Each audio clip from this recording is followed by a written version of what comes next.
E aí, meus queridos irmãos, como eu ia falando para vocês, eu cheguei ali em São Paulo, né? Tudo novo, tudo muito estranho para mim. Então ali eu fui trabalhar, uma coisa que eu nunca tinha feito, né? Trabalhar. Meu pai sempre ele me não deixava eu trabalhar, ele sempre ali, né? Ele me dava essa perdão, essa liberdade de viver só para música, só para fazer aquele tipo de trabalho. Então ali eu fui passar pano, eu fui atender em balcão, eu fui, sabe, meu irmão, ali eu fui entregar pão de madrugada, vários sacos de pão. Então, ali foi onde eu desci. Eu entendo que ali foi onde o Senhor me quebrou todo o meu orgulho, porque eu era uma pessoa orgulhosa, meu irmão. Eu escolhia minhas amizades, eu não, quando eu sabia que a pessoa era humilde, eu não dava muita atenção, entendeu? Então, eu fiquei ali em São Paulo naquela situação, chorando todo dia, né? E o Senhor, mesmo assim, ele era comigo. Eu me lembro que tinha uma igreja do lado da minha casa e eu passei um mês ali sentindo aquela dor, aquele sofrimento terrível.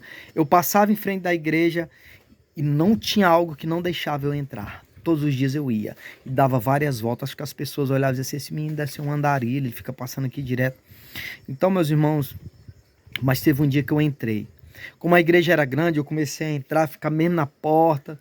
Depois eu fui entrando lá pro fundo. Depois eu já ia ali na reunião das 3 da tarde, que não tinha ninguém, era 5, 6 pessoas que ia. Mas eu ia para a igreja. Sabe por quê? Porque eu só tinha paz quando eu entrava dentro da igreja. É como se aquele peso, aquele espírito maligno saísse da minha vida quando eu entrava ali na igreja ali. E depois eu voltei a orar. Eu voltei a orar, meu irmão. E foram 4 anos de sofrimento ali. Depressão, né? Percas, chorando. E assim que eu cheguei em São Paulo, o banco tomou meu carro. Aconteceu uma série de coisas. Então foi horrível. O agiota pressionando a minha família aqui. E eu passei 4 anos. O que eu ganhava em São Paulo, eu só fazia pegar e mandava aqui para o Ceará para pagar dívidas. Passei 4 anos da minha vida. Mas nesse meio tempo eu comecei a buscar a Deus. Eu comecei a ir na igreja todo dia. O dia mais triste da minha vida, meu irmão, era o dia de sábado, que não tinha culto na igreja. Então era o dia mais triste da minha vida. E eu lembro que nas viradas de ano, todo mundo, eu vou para casa de um amigo. Eu vou fazer isso, eu vou aquilo, eu vendo os fogos, todo mundo alegre, todo mundo gritando ali, e eu de joelho chorando. A nossa casa lá tinha assim um quintalzinho, né? Todo no piso morto lá. E eu ficava lá no relento, né? No muro, de joelho chorando, né? Chorando, olhando para o céu, chorando, pedindo misericórdia a Deus, né? Pedindo a Ele que me ajudasse, me tirar daquela situação. E aí fui, meu irmão, fui melhorando. De repente a minha patroa chegou, olhou para mim e disse assim, olha, a partir da outra semana eu vou tirar você do balcão, eu quero você no caixa, né? Então ela me colocou no caixa e a minha vida foi melhorando. Eu saía, muitas das vezes, eu saía do caixa para ir pro banheiro só para chorar. A comida, meu irmão, inchava na minha boca, não tinha sabor. Então, terrível, terrível mesmo, não desejo para ninguém o que eu passei. E ali eu fiquei trabalhando naquela situação. Quando foi um dia, tava havendo uma festa nessa igreja, né? Do lado da minha casa, e de repente passou assim umas moças, né, que eu sabia que era da igreja, e elas passaram, vim até pegar guardanapo pro bispo da igreja, e ali quando elas chegaram, perguntou se tinha guardanapo, eu falei que não tinha, né, para vender, mas ofereci um pouco que tinha nas mesas para elas levar, né. E ali o Senhor falou no meu ouvido, falou assim, por que tu tá sofrendo por essa menina, essa tua esposa acabou de passar aí? Então eu bati assim na minha cabeça, eu disse, quem é que tá falando isso no meu ouvido? Falei até um palavrão, né, eu lembro. Quem é que tá falando isso no meu ouvido? História, tendo que essa menina paulista, que é um cearense que nem eu, um Zé Mané que nem eu. E hoje, meu irmão, já fazem 9 anos e eu casei com a minha esposa. Essa dita menina que passou, né, ali, hoje ela é minha esposa, e nós já estamos há 9 anos juntos, né, quase 7 anos de casado, e nós temos 4 filhos, para a honra e para a glória do nosso Senhor Jesus Cristo. E eu continuei, meu irmão. Eu continuei, fui me limpando, o Senhor foi me curando, o Senhor foi me sarando. E esse tempo que eu passei sofrendo, nos pés do Senhor, indo para a igreja todo dia, foi o período da minha vida que eu mais vi o poder de Deus na minha vida. Foi um período em que Deus mais me abençoou na minha vida. E dali eu passei esses 4 anos e depois eu comecei, né? Passou tudo aquilo. E aí eu continuei de novo, meus irmãos. A desobediência de Jonas, né? A desobediência, meu irmão, é uma doença terrível, né? A desobediência, ela é igual à bruxaria, à feitiçaria, a palavra do Senhor diz. E ali, né, eu de novo eu falei, agora eu vou montar uma banda aqui em São Paulo. Lá no Nordeste não deu certo. Foi aí onde eu fugi da presença de Deus. Porque aqui no Ceará estava tudo travado, não ia nem vinha. Eu falei, mas aqui em São Paulo vai ser diferente. É porque lá no Ceará é mais difícil, mas aqui é mais fácil. E como de fato que eu comecei a ganhar dinheiro, montei outro grupo em São Paulo, comecei a tocar. E aí sim, eu fazia e acontecia. Eu ia para as festas, eu ia para os eventos. Nas minhas férias, quando eu pegava férias do trabalho, eu passava o mês todo tocando ali em Paraisópolis, ali naquela região ali, né? Muito difícil, aquela região muito pesada.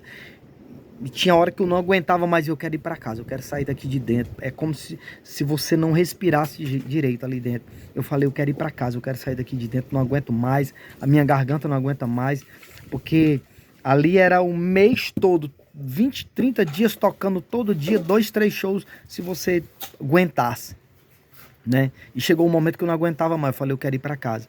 E ali eu comecei tocando em São Paulo. Foi quando eu vi realmente dinheiro, né, com esse negócio de música em São Paulo. E quando foi um belo dia, meus irmãos, eu fui tocar num, num bairro do amigo meu, que era gerente da mesma empresa que eu trabalhava, só que em outra padaria. Ele era gerente. Ele falou, Thiago, leva os meninos lá, vamos lá fazer um forró lá pra gente lá, só vai ter gente conhecida, amigos meus, umas 100 pessoas mais ou menos. Eu falei, beleza, eu vou. Então acertamos ali o cachê, eu fui. Chegamos lá, lotado aquele negócio, era um negócio lá, de um bagulho de escola de samba, que ele alugou lá pra gente tocar, né? Então naquele dia, meu irmão, chegou um amigo meu também, que trabalhava na mesma empresa que eu, falou assim, Thiago, eu comprei um carro zero e hoje eu quero ter esse privilégio de levar você e a sua irmã pra casa. Eu digo, amém, meu irmão, agora tem um porém, não beba, viu? E ele falou, não, beleza, não vou beber.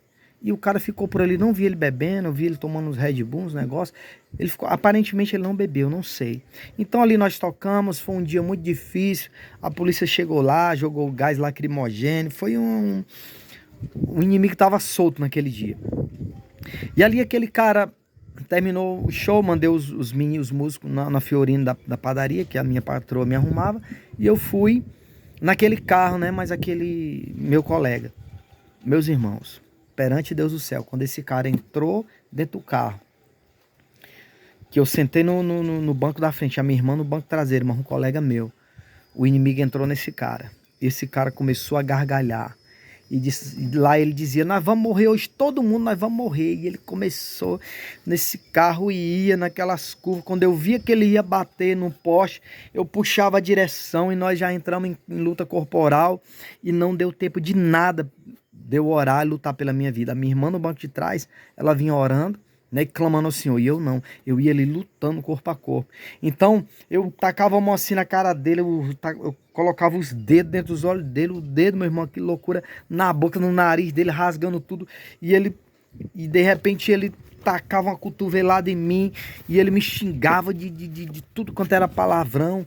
E os carros também passavam e diziam, filha da puta, tu quer matar, não sei o quê. E desculpe aí, meu irmão, a expressão, mas foi desse jeito e a gente ia. Eu sei que muito tempo, muitos quilômetros, meu irmão, Deus deu um livramento. E aquele cara, quando ele saiu ali daquele ambiente ali, que chegou na Avenida Grande, ele caiu em si e ele encostou o carro. E ali eu desci do carro. Quem disse que eu conseguia andar, meus irmãos? As minhas pernas parecia que eu não tinha perna. Não conseguia andar, perdi o controle das pernas. Lá tinha um horto florestal e eu me segurei nesse alambrado horto florestal ali, porque eu não conseguia andar. E depois a minha irmã passou o manto para mim, ela falou: olha, Thiago, eu vi toda a situação, o senhor me mostrou. 2 caixões chegando no aeroporto Pinto Martins. Foi um grande livramento que Deus deu a gente aqui nesse dia.